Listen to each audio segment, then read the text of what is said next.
Bienvenidos al podcast Cristianismo Historia. Te dejamos con la lectura del capítulo 15 del tomo 2 del comentario a los Romanos de Martyn Lloyd-Jones. Deseamos que sea para tu gozo. Capítulo 15. Como está escrito, no hay justo, ni siquiera uno, no hay quien entienda, no hay quien busque a Dios. Todos se han desviado del camino, todos se han vuelto inútiles, no hay quien haga el bien, ni siquiera uno. Su garganta es un sepulcro abierto, con su lengua han usado el engaño. El veneno de los áspides está debajo de sus labios, su boca está llena de maldición y de amargura. Sus pies son veloces para derramar sangre, destrucción y miseria hay en sus caminos. Y el camino de la paz no han conocido, no hay temor de Dios ante sus ojos. Romanos 3, 10-18. Nos ocupamos de esta lista de citas que el apóstol nos ofrece aquí. Y estamos examinando el primer grupo en los versículos Roa 12, donde, es sugerido, el apóstol nos da una descripción general y un relato del hombre bajo el pecado. Ya hemos tratado esta primera afirmación, no hay justo, ni siquiera uno, y hemos visto que, como resultado de la caída, todo hombre carece de esa justicia original que el hombre tenía, y que Dios exige de todos nosotros porque hizo al hombre a su imagen y semejanza y lo hizo justo. A continuación, retomamos esta segunda afirmación, que nos da cuenta del estado real y la condición del hombre como resultado del pecado, y aquí está. No hay quien entienda. Noten la universalidad de la declaración. No hay excepciones. ¿Qué quiere decir Pablo aquí con me entiende? Bueno, hay una palabra alternativa, que se puede utilizar, y podemos decir, no hay ninguno que sea sabio, no hay ninguno que tenga la posesión de la sabiduría. Ahora bien, este es un tema realmente importante en toda la Biblia. De hecho, en muchos lugares es claramente la esencia de la enseñanza bíblica con respecto al pecado. ¿Qué es el pecado? El pecado es la insensatez, es el necio que ha dicho en su corazón, no. Dios. Es una ausencia de sabiduría. En Efesios 4, 18 Pablo lo expresa así. Teniendo el entendimiento oscurecido. Es lo mismo. Tener el entendimiento oscurecido es lo mismo que no tener entendimiento, porque obviamente el entendimiento está destinado a ser iluminado. Por lo tanto, si se oscurece, significa que no hay entendimiento. O se puede decir así, cuando Pablo dice, no hay nadie que entienda, lo que está diciendo es que no hay nadie que llegue a esta descripción del Salmo y, el temor del Señor es el principio de la sabiduría, es una ausencia de eso. Así que, cuando Pablo dice, no hay quien entienda, quiere decir que carecen de comprensión de la verdad espiritual, carecen de comprensión de las cosas divinas. Tienen, tal vez, una especie de entendimiento secular, terrenal, carnal. Algunos de ellos pueden ser muy competentes en el arte o en la ciencia o en varias otras ramas del conocimiento y de la cultura. Tienen un entendimiento allí, experto en política, experto en negocios, lleno de entendimiento y perspicacia. Pero, dice el apóstol, como resultado del pecado cada hombre que ha nacido en el mundo desde la caída, no tiene un entendimiento espiritual, en otras palabras, está muerto en delitos y pecados. En cuanto a estas cosas, bien podría estar muerto, no significan nada en absoluto para él. No tiene ninguna visión, no tiene ningún entendimiento, puedes ponerlas delante de él, pero para él son totalmente irrelevantes. Ahora bien, esto es una descripción perfecta de la persona promedio de hoy, que realmente descarta el cristianismo, es una broma pesada en lo que a él respecta. Con su sofisticación y su aprendizaje siente que todo esto está totalmente alejado de la vida y de sus problemas. Y así, por supuesto, está traicionando su completa falta de comprensión. ¿Comprensión de qué? Principalmente, por supuesto, una comprensión de la verdad sobre Dios. Dios no está en sus pensamientos en absoluto. Puede decir, como le he citado, no hay Dios. Carece por completo de una comprensión de Dios. El apóstol va a elaborar eso, así que no nos quedamos con eso aquí. Otra cosa que significa es que el hombre en pecado, el hombre bajo pecado, carece de una comprensión de sí mismo, de su propia naturaleza y de su carácter espiritual. Se contenta con considerarse a sí mismo como un animal, e incluso se jacta de ello. No le gusta este relato bíblico de sí mismo como alma viviente. Se sitúa entre los animales. Dice que ha evolucionado a partir de ellos, que pertenece a ellos y que ese es su estado.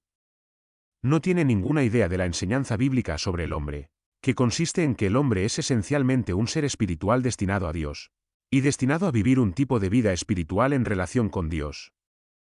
De la misma manera, no entiende el pecado, no entiende su propia naturaleza pecaminosa, no entiende la posición precaria en la que se encuentra, no entiende la ira de Dios, y no entiende el camino de salvación de Dios. Nunca ha visto la necesidad de ella. No significa nada para él y la ridiculiza y la desprecia. Tampoco tiene una comprensión de su propia felicidad verdadera. Se cree un experto en felicidad, pero no tiene ninguna concepción de la verdadera felicidad.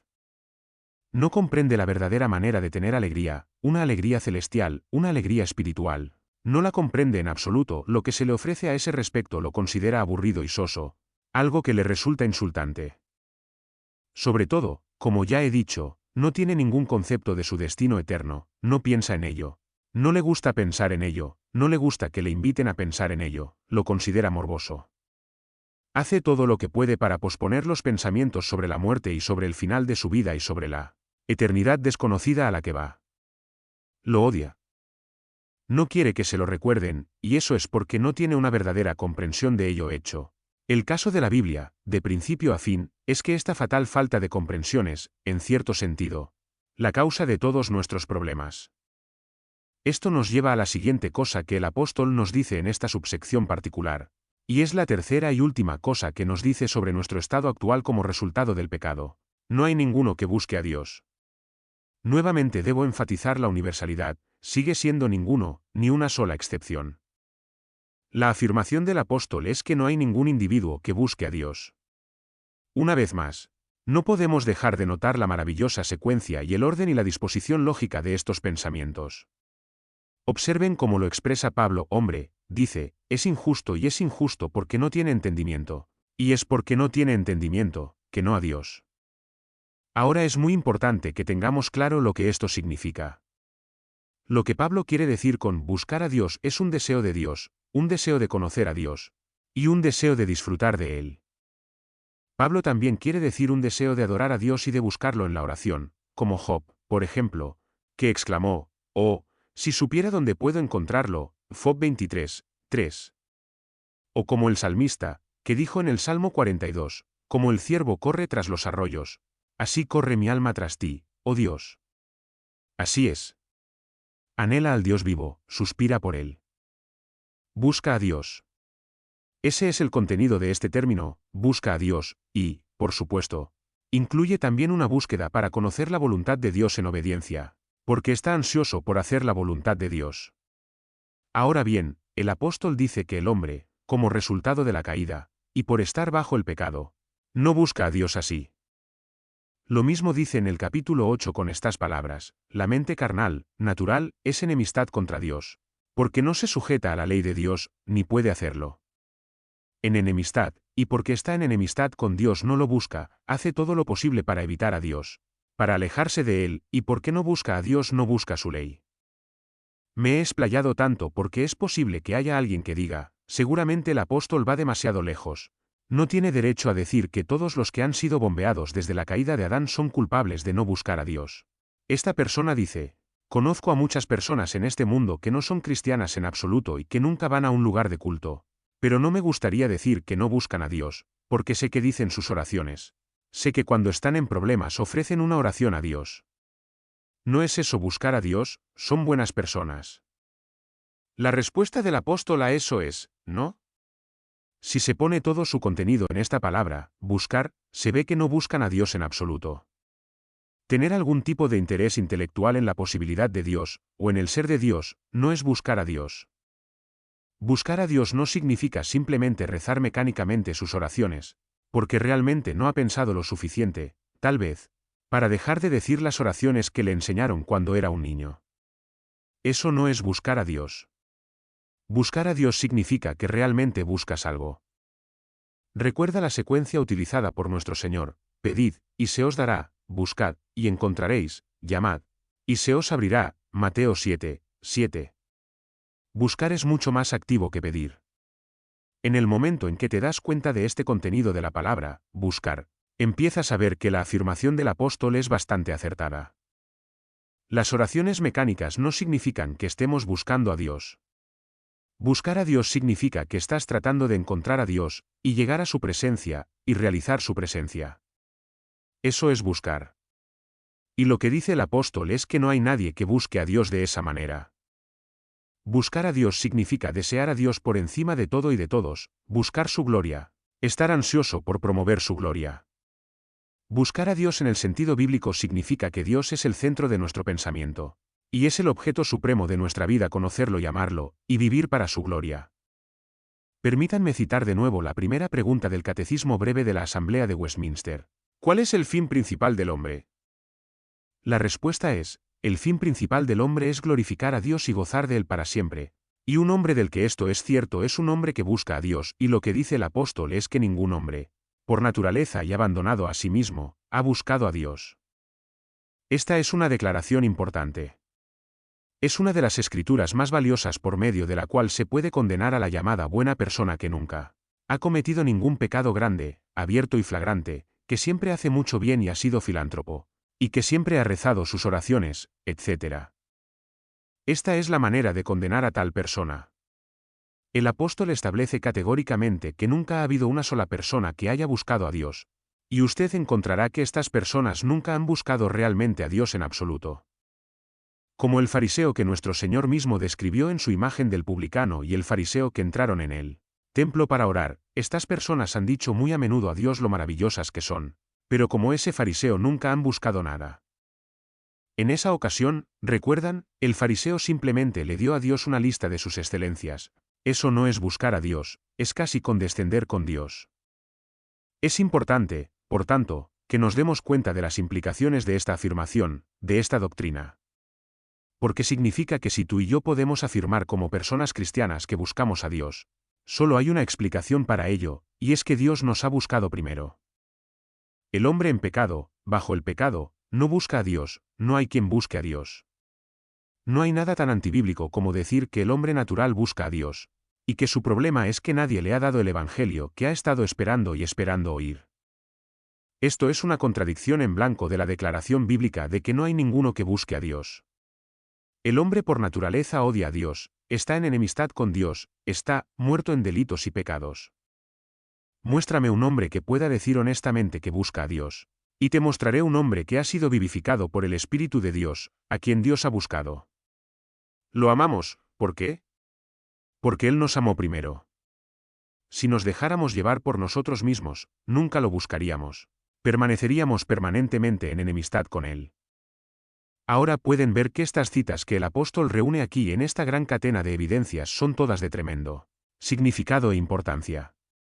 Nunca se precipiten sobre ellas, mírenlas, examínenlas, denles su contenido completo, y vean las inevitables deducciones que deben extraerse de ellas. Este es, pues, el fin de su descripción y relato general del hombre tal como es por naturaleza. Esa es la descripción de su estado real, y debido a eso, algo sigue inevitablemente. Estas cosas no pueden ser verdaderas de un hombre sin que tengan un efecto inmediato en su conducta y comportamiento general. Nótese la palabra general, todavía tenemos que llegar al efecto particular sobre la conducta. Y aquí está para nosotros en el versículo 12, todos se han desviado del camino, todos se han vuelto inútiles. No hay ninguno que haga el bien, ni siquiera uno. Una vez más debo subrayar la extraordinaria secuencia lógica de la que se trata. El apóstol no eligió estos versículos al azar, evidentemente tiene un esquema en su mente, y lo está elaborando con nosotros. Si ese es el estado del hombre, entonces, debido a eso, esto debe ser cierto, y esto es lo primero. Todos se han salido del camino. Aquí también debemos recordar que se trata de todos, y que no hay ninguna excepción. ¿Qué significa salir del camino? ¿Qué camino? El camino de Dios, evidentemente, el verdadero camino, la senda que Dios había marcado para el hombre. La carretera en la que Dios había puesto al hombre y por la que pretendía que viajara. Todos han dado la espalda y se han ido en la otra dirección. O, como dice nuestro Señor, en lugar de caminar por el camino estrecho están caminando por el camino ancho. Están en el camino equivocado. No necesito recordarles que esto, de nuevo, es algo que se afirma con mucha frecuencia en las Escrituras. Ejemplo, en Isaías 53, 6 leemos, todos nosotros, como ovejas, nos descarriamos, cada uno se apartó por su camino, y hay muchas otras citas que dícenlo. No perdamos de vista la universalidad del pronunciamiento. Este es el efecto devastador de la caída, que cada persona nacida en este mundo desde la caída de Adán ha seguido deliberadamente su propio camino, y es el camino equivocado. Como una oveja se ha extraviado, no está caminando en el camino de Dios. No en la carretera que lleva a Dios y al cielo, todos se han salido del camino. ¡Qué terrible es el pecado!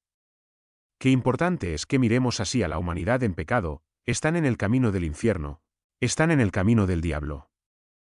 Están de espaldas a Dios y van en la dirección equivocada. ¿Cómo debemos mirarlos? Pero vamos al segundo punto que da, se han vuelto inútiles juntos. Esto también significa totalmente, y sin excepción, y simultáneamente, juntos se han vuelto inútiles. Y la palabra inútil significa, por supuesto, que no tienen valor. La palabra que utilizó el apóstol es muy interesante, es muy gráfica y descriptiva. La palabra que usó aquí, para resaltar esta idea de lo inútil, es la palabra que se usaba para la leche cuando se había agriado. De repente quieres tu leche para una taza de té o algo así y cuando la encuentras, enseguida ves que se ha agriado y que no tiene valor. No te gusta la leche agria en tu té, así que la tiras por el desagüe. La leche que estaba destinada a ser un alimento y a dar satisfacción se ha vuelto agria, y es inútil. Esa es la condición de la humanidad como resultado de todo lo que se ha convertido en realidad. Se ha vuelto inútil, sin valor, es inútil. Es como la sal que ha perdido su sabor y que a partir de ahora no sirve para nada más que para ser arrojada al montón de basura. Y ese es el resultado que ha seguido en el caso de la humanidad a causa del pecado de Adán. Es importante que volvamos a entender esto con claridad. No es rentable. Ah, dice alguien, seguramente, esto es una vez más una afirmación demasiado general. Conozco a muchas personas que no son cristianas pero que hacen mucho bien. Son muy buenos ciudadanos y dan grandes sumas de dinero a buenas causas y cosas por el estilo. Seguramente no se puede decir que no son rentables. Pero la Biblia dice que son inútiles. ¿En qué sentido?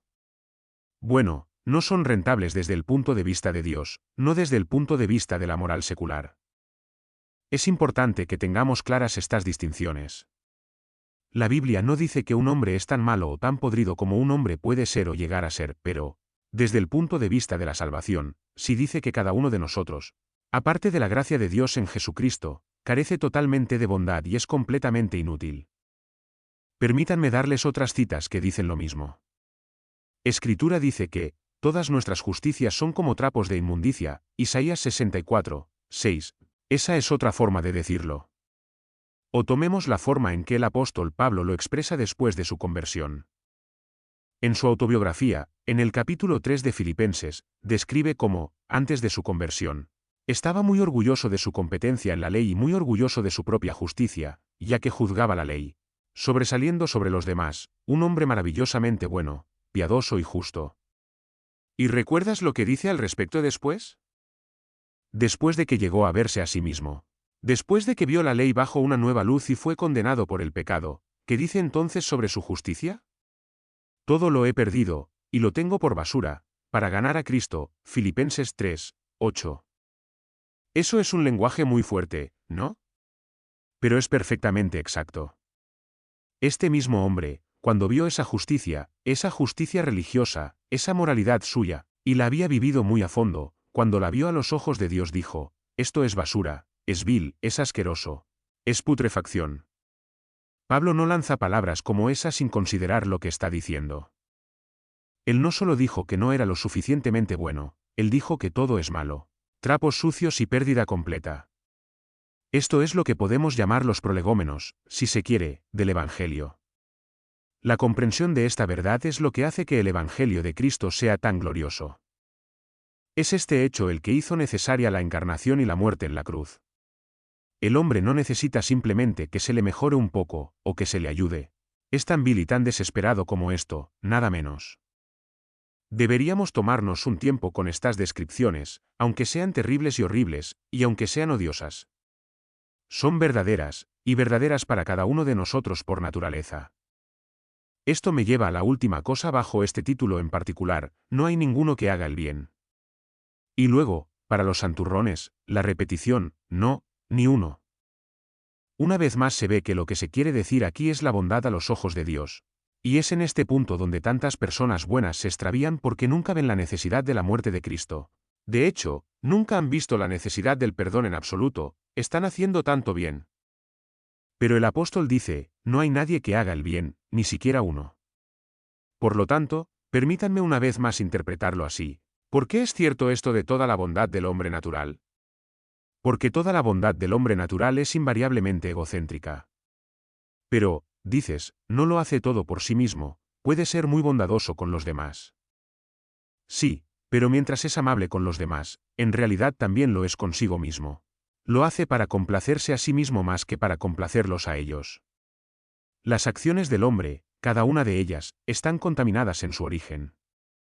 El pecado tiene el control, lo vicia todo. Todas nuestras acciones están centradas en nosotros mismos. No existe la acción desinteresada en el hombre natural y pecador. ¿Qué es entonces la bondad? Bueno, la bondad realmente significa hacer las cosas para la gloria de Dios. Y tu hombre naturalmente bueno no hace las cosas para la gloria de Dios. No piensa en Dios. Lo hace completamente para su propia gloria y satisfacción. Por eso es inútil. La prueba de hacer el bien es este elemento de la gloria de Dios, y, por supuesto, puedes probarlo muy fácilmente. Puede que tengas que ser un poco brutal, pero puede que tengas que hacerlo a veces para convencer a la gente del pecado. La próxima vez que te encuentres con una de esas buenas personas del mundo, hazle algunas preguntas, o cuestiona su bondad, y muy pronto te mostrará, por su reacción de molestia y quizás de mal genio, que después de todo era totalmente egocéntrica e interesada. No existe tal cosa como una acción desinteresada en un hombre pecador, no se ajusta a la norma de Dios. Ahora, en caso de que alguien piense que estoy yendo demasiado lejos, o que el apóstol Pablo fue demasiado lejos, escuchen al Hijo de Dios diciéndolo, vosotros sois los que os justificáis a vosotros mismos ante los hombres, pero Dios conoce vuestros corazones. Porque lo que se estima entre los hombres es abominable a los ojos de Dios, Lucas 4 y 15, ¿saben? Eso es peor que el estiércol y la basura, es peor que esta leche cuajada, es abominación a los ojos de Dios. Él lo odia, toda esta bondad natural que tiene tanta importancia en los periódicos, y de la que la gente habla tanto, y por la que se alaban unos a otros, todo eso, a los ojos de Dios, es abominación. Ello odia todo porque ve el corazón, y ve que todo está contaminado en su misma fuente. Esta es, pues, nuestra primera sección.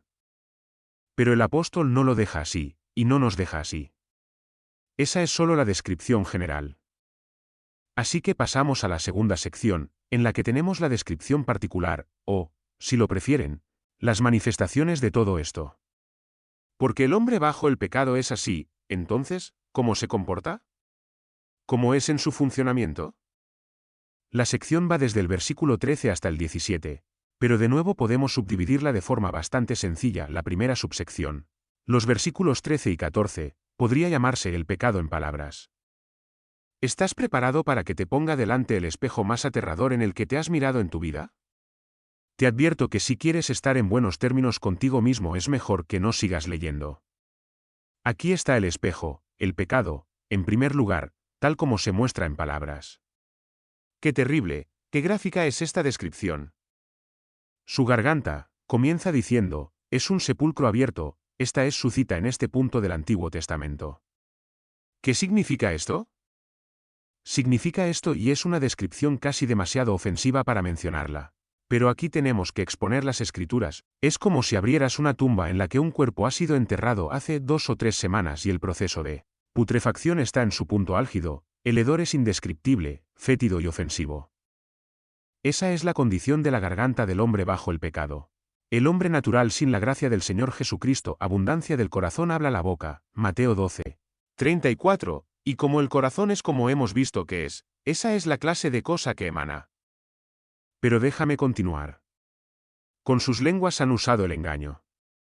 En el original, esto significa que sus lenguas son muy suaves, hablando falsedades y lisonjas y mentiras, fingiendo lo que no es verdad, fingiendo estar encantados de conocer a la gente cuando desearían no haberla visto, fingiendo que piensan el mundo de ellos, cuando siempre están criticándolos.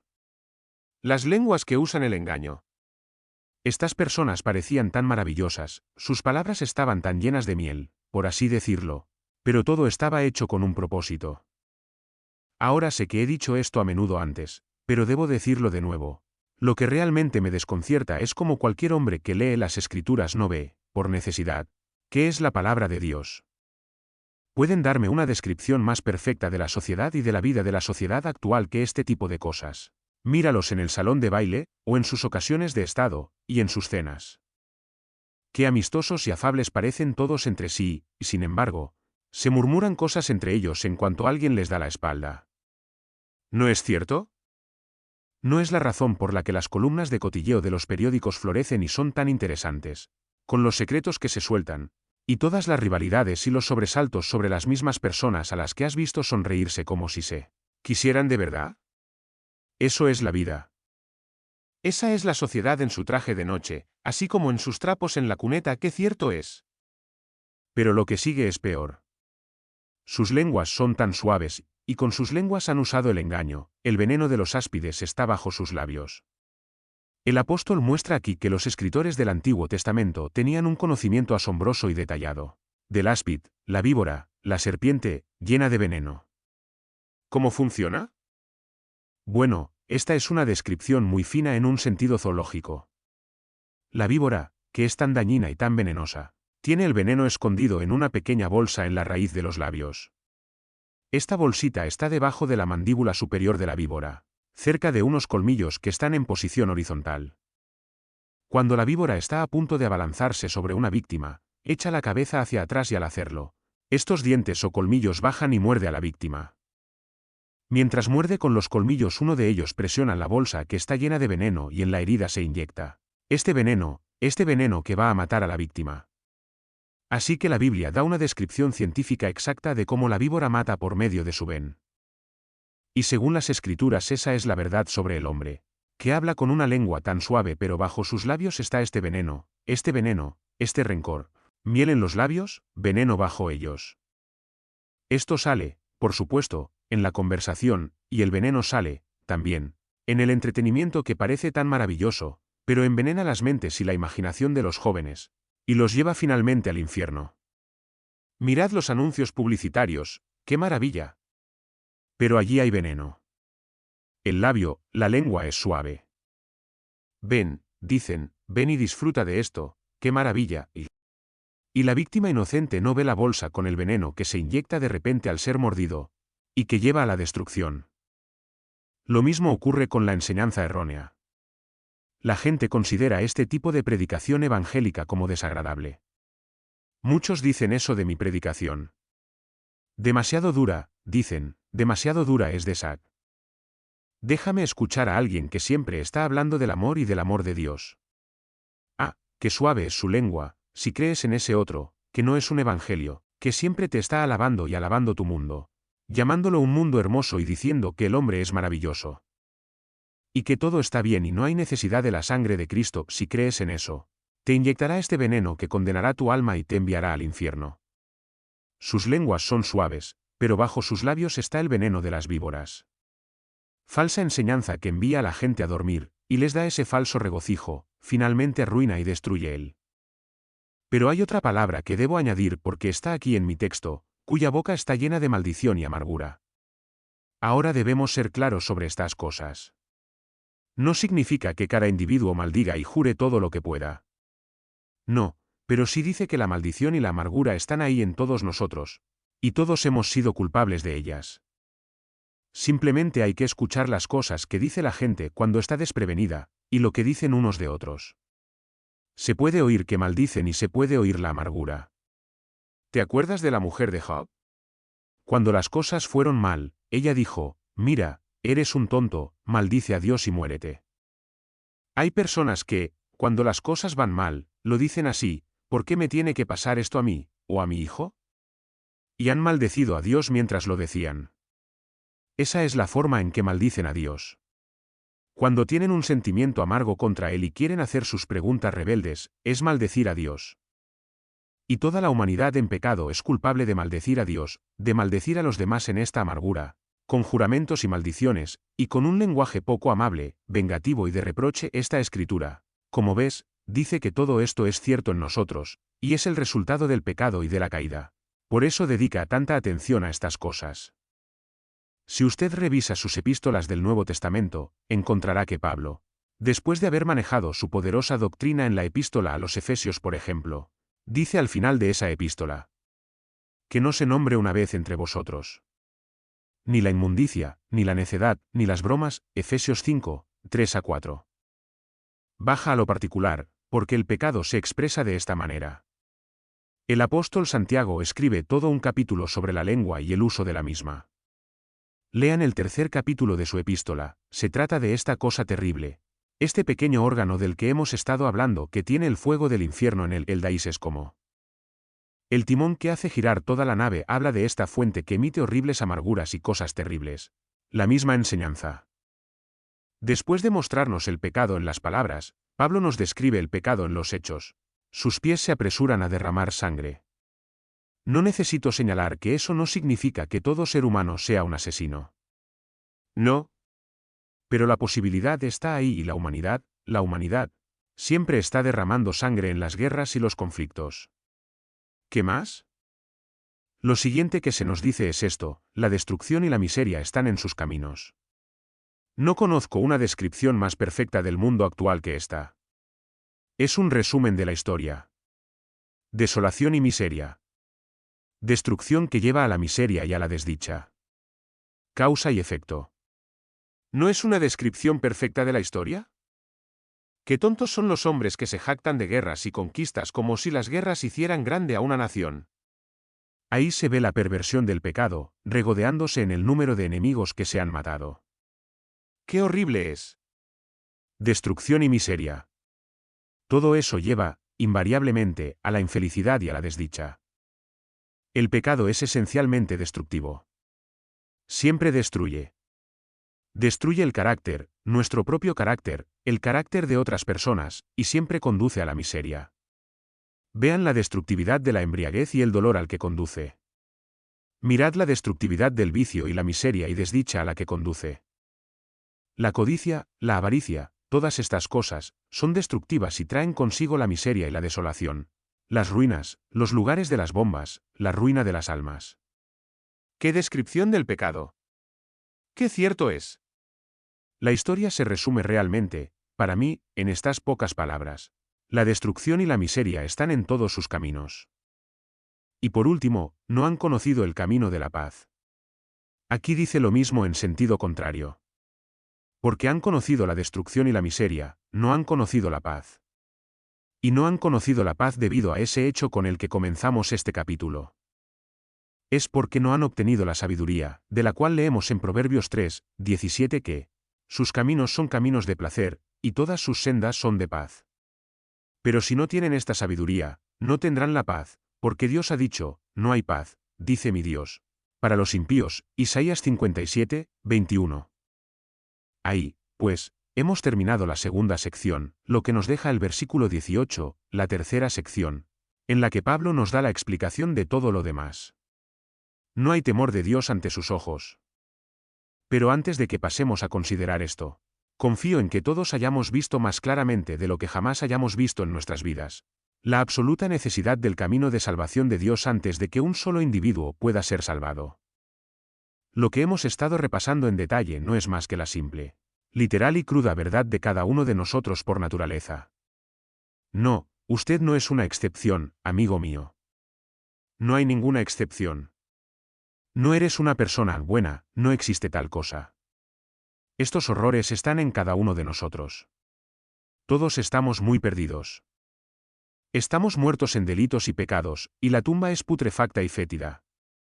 Como dice el apóstol al escribir a Tito, nosotros también éramos odiosos y odiábamos a los demás. Odiosos y nos odiábamos los unos a los otros, Tito 3, 3. Permítanme decirlo claramente. Si no aceptas esto, y si no aceptas esta descripción de ti mismo aparte de la cruz del Señor Jesucristo, entonces no hay necesidad de discutir sobre ello, simplemente no eres un cristiano. Si te resientes de todo esto, no eres cristiano, aún no estás convencido y convicto de pecado. Y no eres un creyente en Cristo, aunque hayas pensado que lo eras. Si de alguna manera te opones a esto, te estás poniendo automáticamente fuera del reino de Dios y de la fe cristiana. Esta descripción del hombre en pecado es la simple verdad, la horrible TMTH. A eso nos ha llevado el pecado. Gracias a Dios hay un camino para salir de él, es el camino que el apóstol va a exponer y desplegar. Pero ningún hombre lo mirará o se aferrará a él, excepto el hombre que ha visto su aterradora necesidad. Que Dios nos convenza por el Espíritu Santo si nunca hemos sido convencidos antes para ver lo que somos por naturaleza. Hijos de la ira. Igual que los demás. Oh, miserable de mí. ¿Quién me librará? Doy gracias a Dios por Jesucristo nuestro Señor.